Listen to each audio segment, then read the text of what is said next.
नमस्कार गोविंद पंत जी। आइए आइए। प्रणाम।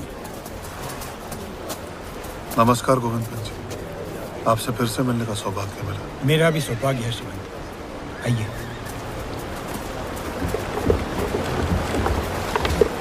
गोविंद पंत जी, ये क्या हुआ यहाँ?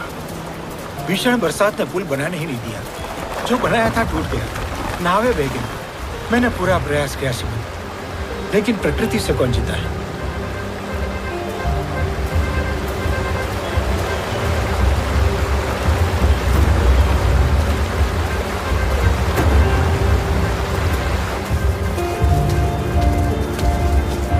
जब तक पानी का स्तर नीचे नहीं आ जाता, हम पुल दोबारा बनाना शुरू नहीं कर सकते।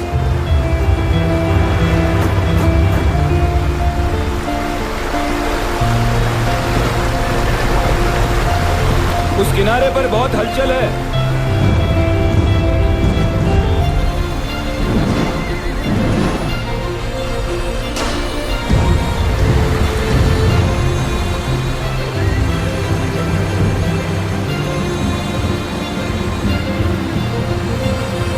ये अब्दाली की फौज है। नजीबुद्दौला की फौज भी साथ में है।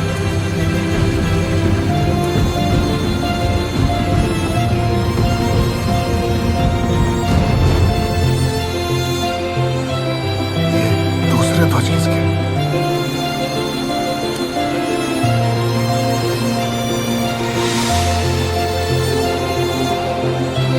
क्षमा करिए, बुरा समाचार है। वो दूसरे ध्वज शुजाउद्दौला के हैं।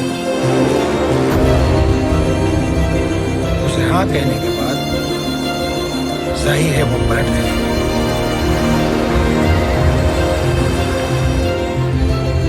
शुजाउद्दौला ने हमारे साथ विश्वासघात किया।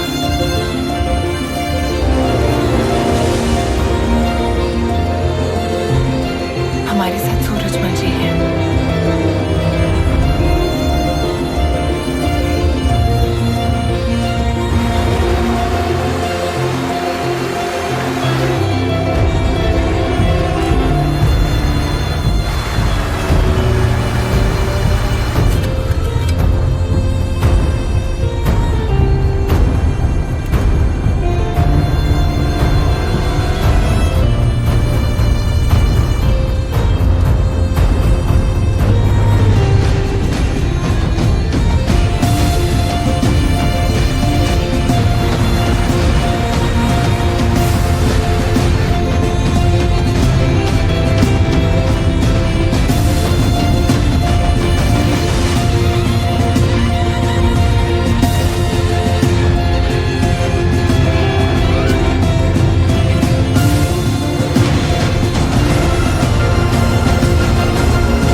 लगातार 1 महीने तक नदी के उस पार की अफगानी फौज और हम बस एक दूसरे को ताकते रहे।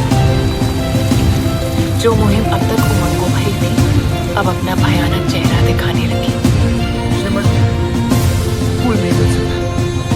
बारिश भी रुकने का नाम नहीं ले रही। बोले पानी कैसे उतरेगा? भोजन और सामग्री भी समाप्त होने के कगार पे। कब तक प्रतीक्षा करें? श्रीमंत, आज्ञा हो तो मैं एक सुझाव दूं। जी कहिए। मैं समझता हूं हमें वापस लौट जाना चाहिए। अगले वर्ष दोबारा आ जाएंगे, बरसात से पहले। और अब्दाली को लूटपाट और मारकाट करने की खुली छूट दे। हाँ मल्हारराव जी। नहीं, बड़े हुए कदम वापस नहीं लौटते। फिर हम क्या करें?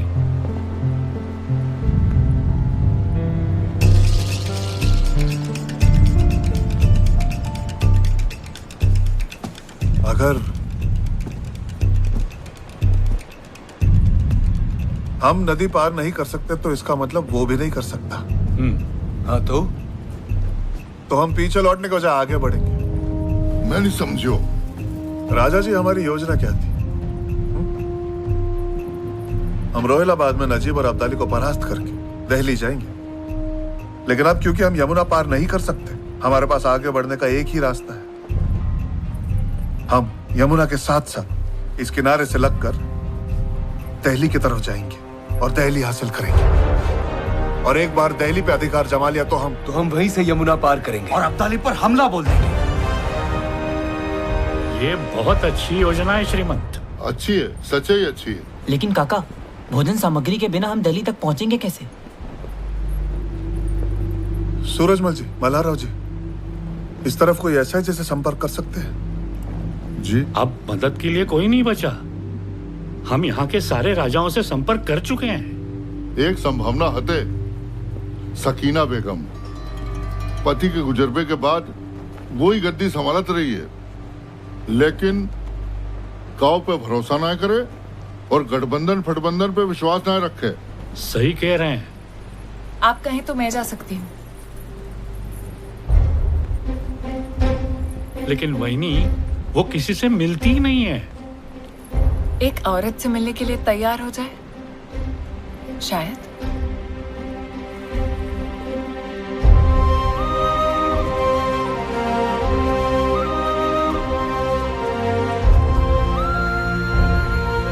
आपको जाना चाहिए।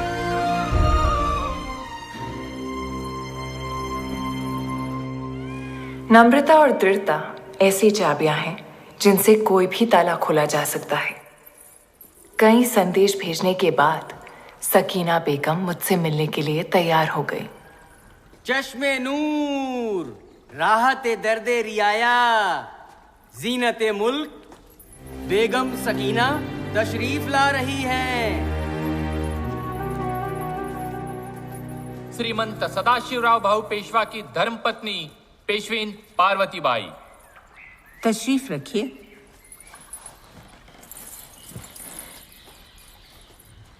मुझसे मिलने के लिए धन्यवाद। आप हमसे क्या चाहती हैं? ज्यादा कुछ नहीं, बस मेरी सेना के लिए कुछ दिनों का रसद साधन सामग्री, ताकि हम दिल्ली जा सके। बहुत उम्मीद लेकर आई हूं कि आप मदद करेंगी। एक बार हमने आपकी फौज को यहाँ आने दिया तो उन्हें हमारा तख्त पलटने में देर नहीं लगेगी। बेगम आपा, जरा सोचिए, अगर पेशवा की नजर आपकी सल्तनत पर होती तो वो अपनी फौज भेजते, अपनी पेशवीन को नहीं।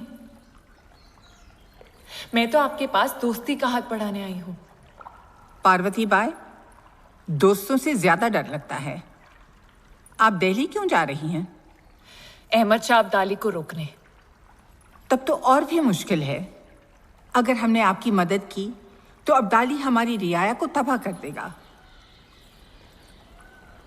ऐसी ही एक जंग में हम अपना शौहर खो चुके हैं। जंग तो मर्दों के अहम का, अना का खेल है। खुद फना हो जाते हैं और बेवाओं और लावारिस बच्चों को रोता बिलखता छोड़ जाते हैं। मैं समझ सकती हूँ आपा, पर फिर भी ये जानकारी मुझे रोक नहीं पाई। कोसों दूर से जान हथेली पर रखकर अपने पति के साथ आई हूं, क्योंकि मुझे उनके नेक इरादों पर पूरा भरोसा है। उनकी जंग इस देश के लिए है। आपके स्वर्गीय शौहर ने भी इसी देश के लिए अपना बलिदान दिया था ना? हाँ। बलिदान?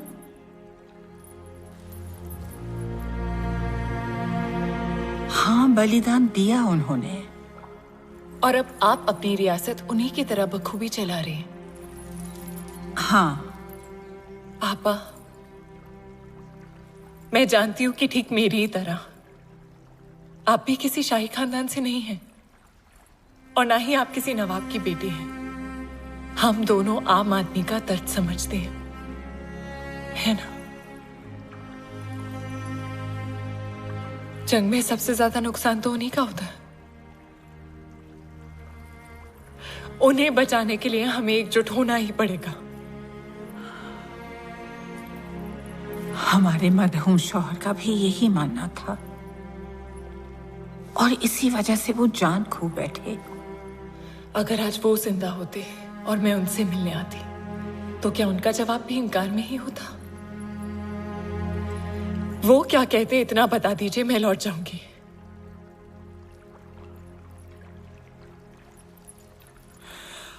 वो कहते फख्र की बात है पार्वती बाई, आपने उस अब्दाली को रोकने के लिए इतना लंबा फासला तय किया। हमारा ज़मीर अब हमें खामोश रहने की इजाजत कैसे दे सकता है? ऐसा ही कुछ कहते हैं।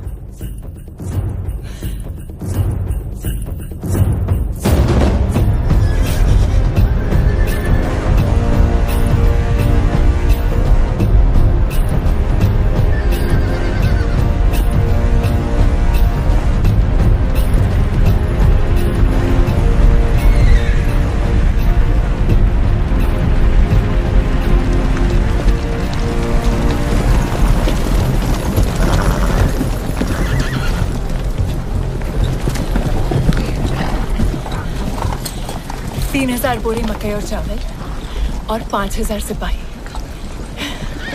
मैंने सकीना आपा को पूरे समर्थन के लिए राजी कर लिया।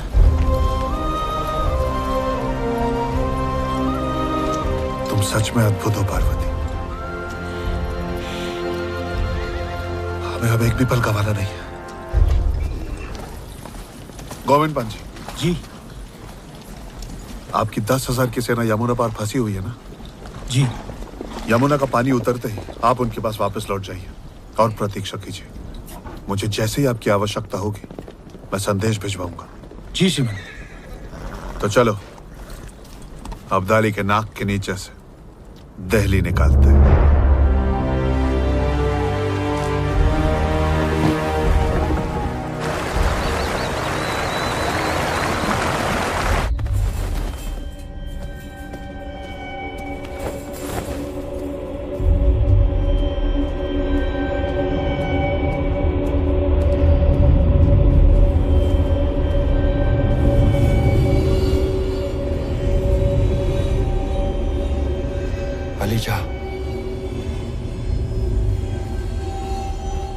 खुशखबरी है, मराठा जमने किनारे से लौट गई। उनके तंबू का नामो निशान नहीं है, भाग लिए।